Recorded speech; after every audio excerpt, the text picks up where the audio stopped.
Bienvenidos al repaso de la lección de Escuela Sabática para el sábado 3 de septiembre del 2022, titulado Templanza en el Crisol. El versículo para memorizar lo encontramos en el libro de Mateo capítulo 5, versículo 5, que dice así: Bienaventurados los mansos, porque ellos recibirán la tierra por heredad. Esta lección está basada en los siguientes textos bíblicos: Ezequiel capítulo 24, versículo 15 al 27, Éxodo capítulo 32, 1 al 14, Mateo capítulo 5, del 43 al 48, Primera de Pedro capítulo 2, versículo 18 al 25 y Salmo 62, 1 al 8. Introducción. La religión bíblica, tanto en el Antiguo Testamento como en el Nuevo Testamento, se caracteriza por la mansedumbre. Moisés se distingue por ser la persona más mansa de la tierra. David declaró que los mansos heredarán la tierra. Los profetas anunciaron que Dios bendecirá a los mansos. Dios mismo se describe como manso y como promotor de la mansedumbre. Salmo 25:9, Salmo 45:4 y Salmo 147:6. Jesús era manso y ubicó la mansedumbre en la base del cristianismo. Los apóstoles eran mansos e instaban a los cristianos a ser mansos, mientras que los imperios y los reinos de la tierra se construyeron sobre valores como la audacia, el poder y la conquista militar. La religión de Dios se construye y conquista con mansedumbre, amor y gracia. Sin embargo, la mansedumbre de Dios no significa que Él sea débil. La mansedumbre es un rasgo esencial del carácter de Dios y su manera de relacionarse con el universo y con nosotros los pecadores. Temática de la lección. La lección de esta semana destaca dos temas principales. El primero, la mansedumbre es esencial para el cristianismo. Sin embargo, igualmente esencial es comprender adecuadamente la mansedumbre bíblica y ponerlas en práctica en nuestra vida. La mansedumbre bíblica no surge de un cálculo político, más bien es una visión auténtica del mundo visto a través de la prisma del atributo más fundamental de Dios, que es el amor. Los cristianos no son mansos por sí mismos.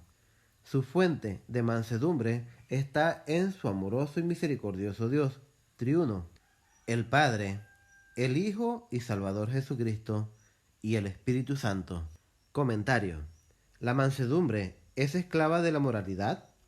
Uno de los ataques más fuertes al cristianismo y su concepto de humanidad y mansedumbre en el periodo moderno provino del filósofo alemán Friedrich Nietzsche en 1844-1900. El sufrimiento fue una parte constitutiva de la vida de Nietzsche, pero también un aspecto esencial de interés en su filosofía. A una edad muy temprana, perdió a su padre y a muchos otros miembros de su familia. A lo largo de su vida, Nietzsche luchó con problemas de salud debilitantes y finalmente lo aislaron por una enfermedad mental durante los últimos 11 años de su vida. Mientras estudiaba lenguas clásicas y filosofía, Nietzsche se interesó específicamente en la cultura griega antigua y su filosofía. Con este lente, concluyó que Europa había perdido su antiguo vigor. El culpable, nada menos que el cristianismo. Nietzsche pensaba que el cristianismo robó a Europa a su cultura clásica griega y romana de heroísmo, poder y nobleza.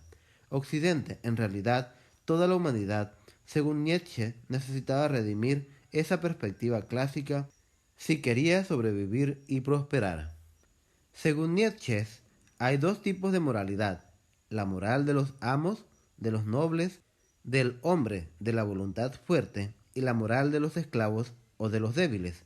La moral del amo establece sus propios valores, decide su propio curso de acción y los evalúa a través de la prisma de las consecuencias, como sutiles, buenas o dañinas, malas.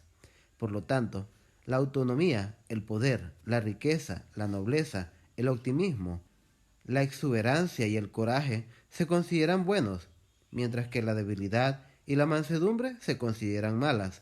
Al contrario, La moral del esclavo no genera valores ni acciones, sino que simplemente reacciona y se opone a los valores o acciones establecidos por la moral del amo. Mientras que la moral del amo se centra en la acción, la moral del esclavo es reaccionaria, o como diría Nietzsche, es resentimiento. Mientras que la moral del amo es opresiva, la moral del esclavo es subversiva y manipuladora. Mientras que la moral del amo es más individualista, la moral del esclavo es más comunitaria. Para Nietzsche, el cristianismo es otra reacción de los pobres y los débiles, diseñada para derrocar y controlar a los poderosos mediante la manipulación. Los cristianos se han resignado a su destino de esclavitud y no tienen la voluntad de convertirse en dueños de su propio destino. Obviamente, la crítica de Nietzsche a la moral cristiana y su concepto fundamental de mansedumbre es una interpretación lamentablemente errónea del cristianismo. La virtud cristiana de la mansedumbre no surge de la impotencia, sino del poder, la justicia y el amor de Dios. Cuando llevaron a Jesús ante la corte judía y un funcionario lo abofeteó, Jesús exigió una respuesta por ese acto injusto.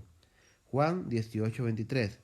Los evangelios dejan en claro que Jesús murió en la cruz no porque no tuviera forma de escapar, Mateo 26:53, sino porque en forma voluntaria y amante entregó su vida por nuestra salvación. La mansedumbre cristiana no es el resultado del miedo o la impotencia, sino del amor. Pablo enseña a los cristianos a vivir con toda humildad y mansedumbre, soportándoos con paciencia los unos a los otros en amor. Efesios 4:2. Pablo explica que nos regocijemos en nuestro sufrimiento y sabemos que el amor de Dios ha sido derramado en nuestros corazones.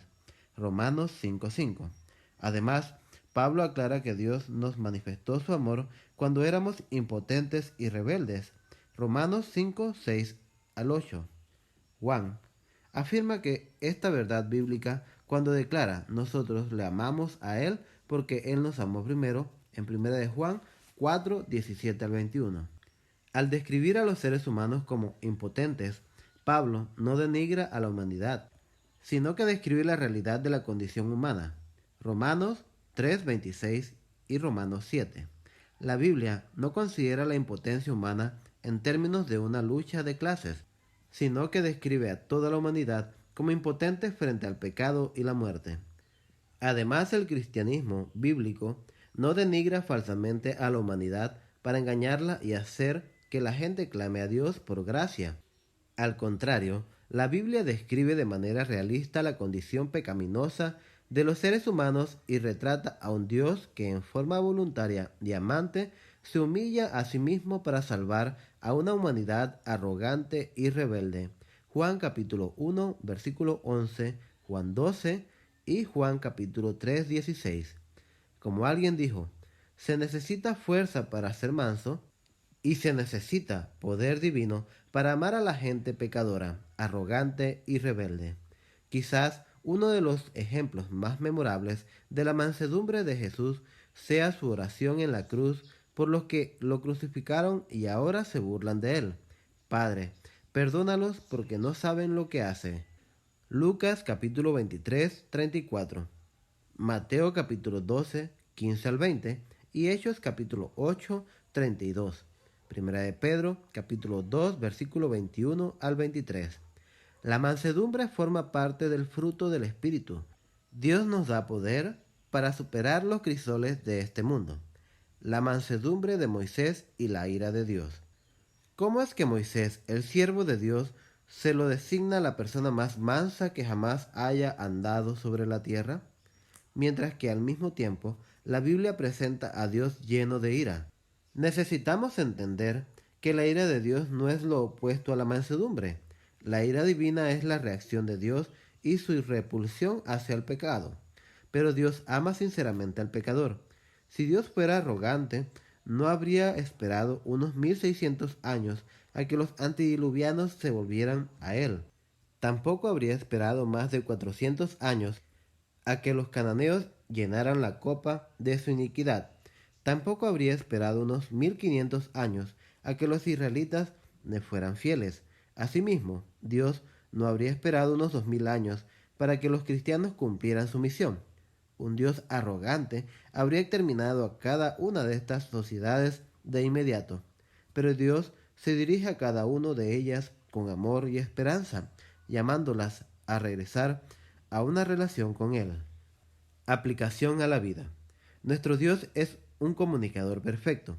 Él le dice a la gente en forma abierta y comprensible lo que le gusta y lo que no le gusta. Por lo tanto, Dios no deja lugar a dudas con respecto a sus sentimientos sobre el pecado. Lo rechaza.